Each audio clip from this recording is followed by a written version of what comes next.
இணைந்து ஜெபிப்போம். ஆண்டவரே இயேசுவே, நிலைவாழ்வை அளிப்பவரே, உங்களை துதிக்கின்றேன். தெளிவான அறிவை அளித்து உள்ள தூய்மையுடன் வழி நடத்துபவரே, உங்களை ஆராதிக்கின்றேன். உடைந்த மனதுடையோரை தேற்றுபவரே, நன்றியோடு போற்றுகின்றேன். இன்னும் எவ்வளவு காலம் நாங்கள் காத்திருக்க வேண்டும்? நீர் மெசியாவானால் அதை எங்களிடம் வெளிப்படையாக சொல்லிவிடும் என்று கேட்டார்கள்.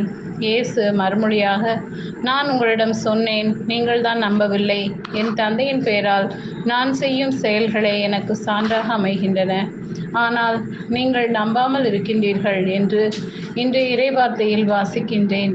இயேசுவே, நீங்கள் உங்களை எனக்கு பல தடவைகள் வெளிப்படுத்தியும் அதை நம்பாமல் ஏனோதானோ என்று வாழ்ந்தேனே அப்பா. உங்கள் வார்த்தைகள் என்னை நல்வழியில் நடத்திய போதும் எனது மனித பலவீனத்தால் பாவத்தில் வீழ்ந்து கிடந்த உங்களையே உதறி வாழ்ந்தேன். மன்னியும் அப்பா.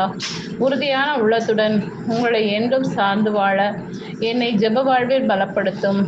வாழ்வழிக்க வந்த மீட்பராகிய உங்களை என் முழு உள்ளத்தோடு ஆராதித்து உண்மையின் பாதையில் வாழ அருள் தாரும்.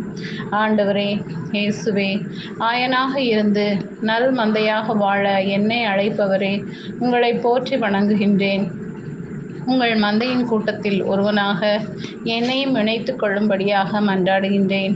இயேசுவே, எனக்கு அளிக்கும் நிலைவாழ்வை பற்றி பிடித்து அறிவு தெளிவுடனும் ஞானத்துடனும் என் வாழ்வை அமைத்து கொள்ள என் கூட இருந்து வழிநடத்தியருள வேண்டுமென்று இயேசுவின் நாமத்தில் ஜெபிக்கிறேன். ஆமேன்.